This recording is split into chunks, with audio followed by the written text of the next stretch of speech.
Welcome to our deep dive into the Indian Union Budget 2025. We're going straight to the source for this one, the Indian Express live blog of the finance minister's speech.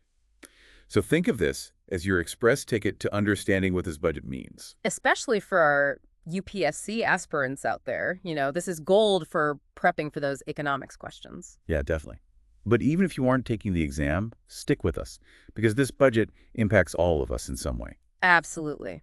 What's fascinating is that this budget is really laying out a roadmap for India's economic future. I mean, Right. there was a lot of anticipation building up to it, and it definitely didn't disappoint on the big announcement front. Right. Everyone was kind of waiting to see what the government was going to do about economic growth and how they plan to tackle unemployment. And of course, everyone wants to know what's in it for me, especially the middle class. Yeah. People are hoping for some relief. Yeah, and the economic survey came out just before the budget, and it was already hinting at some exciting developments, projecting a growth rate of 6.3 to 6.8% for the next financial year. Which is pretty significant. Right. And remember, India is aiming for Viksit Bharat at 2047, so reaching developed nation status by 2047. This budget is a key step towards that big ambitious goal. Okay, so let's unpack this. Hmm. One of the biggest headlines has got to be the income tax changes, right? Absolutely. The government announced a major change. They're raising the income tax rebate to 12 lakh rupees. So that means if your income is under 12 lakh rupees, you don't have to pay any income tax at all. That's a pretty big deal. Yeah, it's a significant change, but it's important to clarify what this means for those earning above 12 lakh.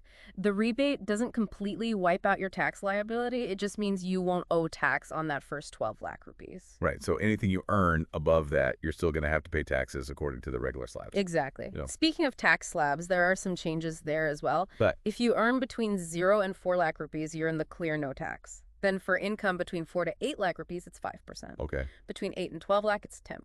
Then 12 to 16 lakh is 15%, and it keeps going up from there. 20% for 16 to 20 lakh, 25% for 20 to 24 lakh. And if you're earning above 24 lakh, you will be paying 30%. Okay, I'm following so far. But here's what I don't get. If the government is cutting taxes for so many people, how are they expecting to increase their gross income tax receipts for the next year? Yeah, What's the logic there? it's a good question. It shows that they're banking on a couple of things. First, they're anticipating stronger economic growth, which means more people earning more money, Yeah. and that translates into a wider tax base. Okay. And second, they might be expecting increased compliance, more people paying their taxes honestly because of these changes. It's a bit of a gamble, but they seem confident it will pay off. Interesting. Well, apart from the income tax roller coaster, this budget had a lot to offer different sectors. And for our UPSC folks out there, listen closely because this might just show up on your prelims. Absolutely. Understanding how this budget affects various sectors is key for the UPSC exam, but also it's important for anyone who wants to grasp the current state of the Indian economy. Right. Okay, so let's take off with infrastructure. The modified UDAN scheme is getting a major upgrade. Yeah, this is big news. We're talking 120 new destinations being added with a focus on regional connectivity, so better air travel access for those in hilly areas, and the Northeast, which is a crucial step toward inclusive growth. And to support all this increased connectivity, we've got the expansion of the Patna airport and a brand new airport coming up in Bida Behar. Plus a planned infrastructure boost for all the IITs established after 2014, showing the government's commitment to strengthening higher education and developing human capital. Remember, a skilled workforce is absolutely vital for a thriving economy. Now let's land in the agricultural sector. This is always a big focus in the Indian budget, and this year is no different. Yeah, one of the key announcements here was a national mission on high-yielding seeds. More investment in research to develop seeds that are climate-resilient, pest-resistant, and contribute to India's food security. You could easily see a question about this on the UPSC exam, tying it to topics like sustainable agriculture or food security challenges. Right. And here's something specific that caught my eye, a Makana board for Bihar. I know that might sound kind of niche, but it speaks to a larger trend of promoting regional specialty crops. That's a great observation. This could be about boosting exports, tapping into niche markets, or promoting value-added products from specific regions. All about diversifying agricultural output and creating economic opportunities. And for our farmers out there, another piece of good news. The loan limit under the Modified Interest Subvention Scheme, or MIS-S as it's called, is going up from 3 lakh rupees to 5 lakh rupees, Oh.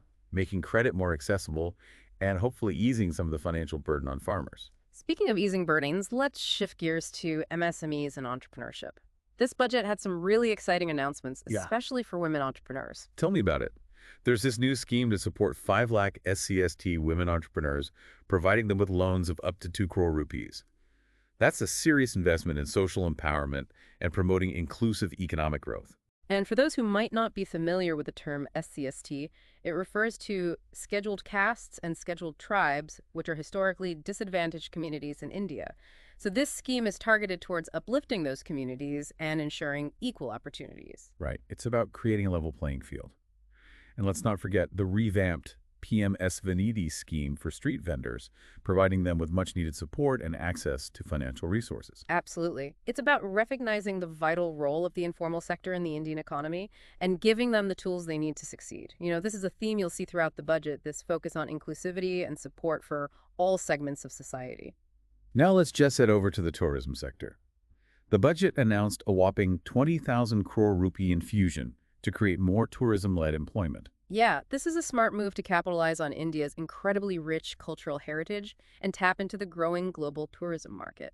This also ties into the concept of soft power, which is essentially projecting your country's cultural influence on the world stage. Right. And speaking of cultural heritage, there's a specific focus on promoting India as a spiritual tourism destination, highlighting the Ramayana and Buddhist circuits.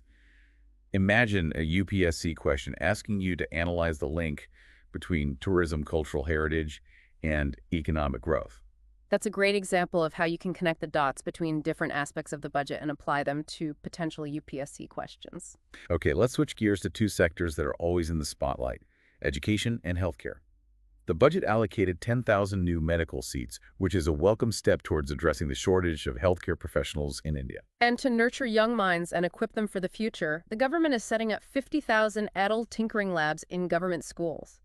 This focus on STEM education, hands-on learning, and innovation is crucial for developing that workforce of tomorrow. We've covered a lot of ground, but there are a few more key announcements that we need to touch upon before we wrap up this part of our deep dive. These are the ones with kind of broader implications that could be relevant for your UPSC prep. Yeah, absolutely. These are policies that go beyond specific sectors and touch upon some of the larger challenges and opportunities facing India today. So stay tuned because we're going to be diving into those right after this. Okay, so we're back and ready to tackle some of those bigger announcements, the kind of stuff that could shape policy for years to come. Exactly. And one of the most significant announcements has got to be the extension of the Jal Jeevan mission all the way to 2028. Now, for those who need a refresher, the Jal Jeevan mission is all about making sure everyone in rural India has access to safe drinking water. It's a huge undertaking, and this extension really shows the government's commitment to water security and rural development. But extending the mission is one thing, actually achieving those goals by 2028, that's another. Think about all the logistical challenges reaching those remote villages, ensuring sustainable water sources and maintaining all that infrastructure. It's going to require serious effort and effective implementation. Yeah. This is definitely something you could analyze for a UPSC essay on challenges to rural development in India. That's a great point. It's easy to announce a grand vision, but the real test is in the execution. And speaking of challenges, the budget also addressed another really important part of the workforce, gig workers. Yeah, this is a sector that's growing super fast in India, and the government is taking steps to give those workers more support and security. So let's break it down. What kind of support are we talking about here? Well, the budget proposes giving gig workers identity cards, encouraging their registration on the eShram portal, and extending healthcare coverage to them under the PM Jan Arogya Yojana. Now, for those who aren't familiar, the eShram portal is a national database for unorganized workers, and the PM Jan Arogya Yojana is a health insurance scheme. So these measures are aimed at bringing gig workers into the formal economy, offering them a safety net and acknowledging their contribution. It's interesting to see how the budget is responding to the changing dynamics of the labor market. More and more people are choosing those flexible work arrangements. So it's crucial to have policies in place that protect their rights and well-being. You could even connect this to the UPSC syllabus topic of social security and welfare schemes in India. Absolutely. It's a great example of how economic policies need to adapt to those evolving social realities. Now, shifting gears to international trade, the budget also announced something called an export support mission. Okay, so what's the mission here? Is it about conquering the world market? Well, maybe not conquering, but it's definitely about boosting India's presence in the global market. It involves setting sectoral and ministerial targets with the Ministries of Commerce, MSMEs, and Finance all working together to drive it. A real collaborative effort to make Indian products and services more competitive globally. So it's like Team India going global. And what about foreign investment? Any news on that front? Yes, the budget announced a big move, raising the FDI limit in the insurance sector to 100%. Hold on. For those of us who aren't finance wizards, what exactly does that mean? And why is it such a big deal? So FDI stands for foreign direct investment, which is basically when a company or individual from one country invests in a company or asset in another country. Now, raising the FDI limit in the insurance sector to 100% means that foreign investors can now completely own insurance companies in India. Before, there were limits on how much they could own. So it's like opening the doors wider for foreign investors to come and participate in the Indian insurance market. Exactly. And it's a big deal because it shows that India is open for business and welcoming foreign capital expertise and technology. It's a sign of confidence in the Indian economy and its potential to attract global players. This could even be linked to the UPSC syllabus topic of liberalization of the Indian economy. All right, we've covered a ton of ground here. Income tax changes, sectoral highlights, and these broader policy announcements. It's a lot to take in. It is. And remember, this deep dive is just a starting point. The union budget is a complex document, a reflection of the government's priorities and its vision for the nation. For UPSC aspirants, it's crucial to really dig deeper, analyze the potential impact of these announcements, and connect them to broader themes relevant to the exam. Right, we're giving you the building blocks, but you have to build that conceptual structure yourself. And even for those who aren't taking the UPSC, understanding this budget is so important for understanding what's shaping India's economy and how it might impact your life. It's about connecting those dots between policy decisions and real-world outcomes, seeing the bigger picture, and becoming an informed citizen. Now, before we go to the final part of our deep dive, I want to remind everyone to check out the source for all this information, the Indian Express Live blog. They've got all the details and expert commentary to help you really understand everything. Absolutely. Yeah. So bookmark that page and stay tuned, because in the final part, we're going to step back and look at the overall themes of this budget and explore some thought-provoking insights that might spark some aha moments for you.